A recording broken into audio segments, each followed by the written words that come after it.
Happy Bharat की एक महत्वपूर्ण कल्पना है।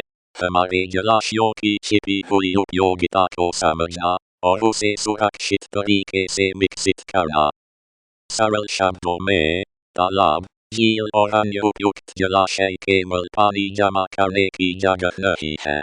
जहाँ पर्यावरण की दृष्टि से उचित हो, वे पानी के संरक्षण, भूजल रिचार्ज, जैव विविधता, जैव संसाधन और पौष्टिक शाकाहारी प्रोटीन के स्रोत भी बन सकते हैं। इस विचार का उद्देश्य हर जलाशय को मछली पालन या उत्पादन केंद्र में बदलना नहीं है। पीने के पानी के रेजर्वॉर, प्राकृतिक वेटलैंड्स, नदियों और संवेदनशील इकोसिस्टम्स की प्राथमिक सुरक्षा सबसे पहले होगी। किसी जलाशय में अतिरिक्त उपयोग तभी होगा जब उससे उसकी मूल भूमिका और इकोलॉजिकल बैलेंस प्रभावित न हो। दूसरा महत्वपूर्ण उद्देश्य है शाकाहारी लोगों के लिए पर्याप्त, सस्ता और पौष्टिक प्रोटीन उपलब्ध कराना। दालों, अनाज, तिलहन और मेवों के साथ algae, माइक्रोएल्गी, कुछ खाद्य जल पौधे, डकवीड, माइक्रोबियल प्रोटीन और फर्मेंटेशन से प्राप्त प्रोटीन जैसे विकल्पों पर वैज्ञानिक रूप से विचार किया जा सकता है। लेकिन कोई भी नया जैव संसाधन सीधे भोजन नहीं माना जाएगा। उसकी न्यूट्रिशन, टॉक्सिसिटी, माइक्रोबायोलॉजिकल और रेगुलेटरी सेफ्टी पहले सिद्ध करनी होगी। इस पूरी व्यवस्था में पानी की सुरक्षा सर्वोच्च प्राथमिकता है। प्रदूषित सीवेज या औद्योगिक पानी से खाद्य उत्पादन नहीं किया जा सकता।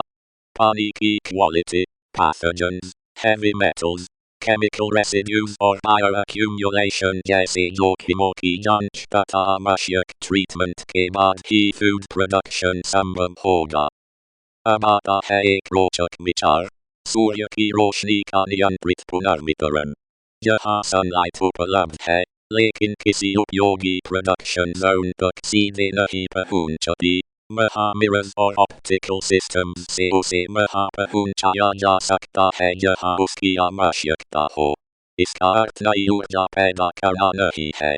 यह उपलब्ध सनलाइट को अधिक उपयोगी स्थान पर पहुंचाने का प्रयास है। लेकिन यहाँ भी सिद्धांत स्पष्ट है, अधिकतम रोशनी नहीं, बल्कि आवश्यक और नियंत्रित रोशनी। बहुत अधिक प्रकाश पानी को गर्म कर सकता है, जीवों को नुकसान पहुंचा सकता है और इकोसिस्टम को असंतुलित कर सकता है। इसलिए सेंसर्स और इंटेलिजेंट सिस्टम्स यह समझने में सहायता कर सकते हैं कि कहाँ कितनी रोशनी वास्तव में उपयोगी है।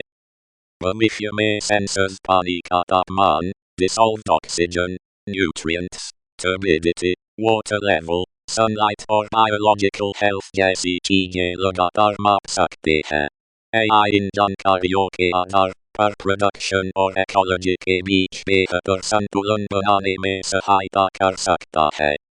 व्यवस्था का चक्र होगा, मापो, समझो, सुधारो, कार्य करो, फिर मापो और सीखो।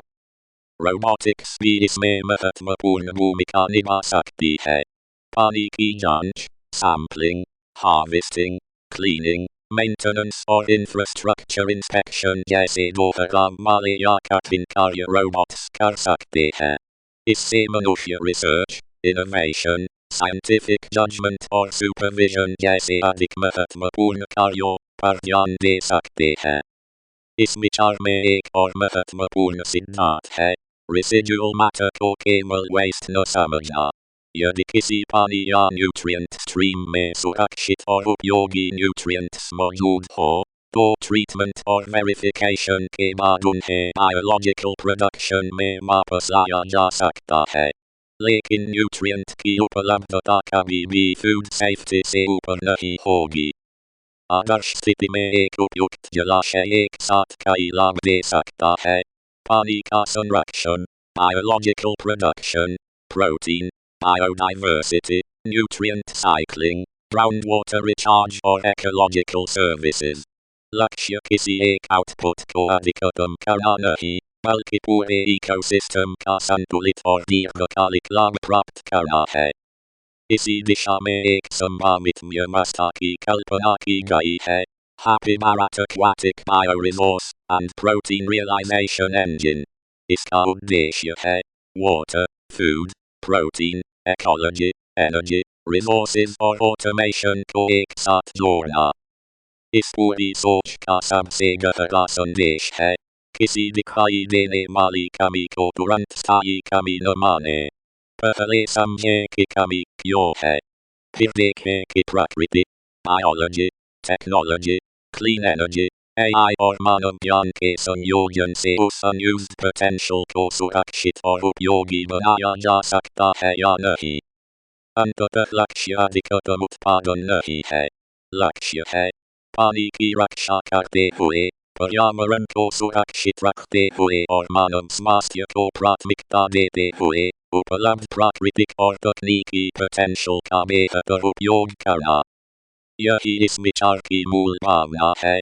जल, पोषण, जैव विविधता, ऊर्जा और टेक्नोलॉजी को साथ लाकर एक अधिक समृद्ध, सुरक्षित और खुशहाल भारत की दिशा में आगे बढ़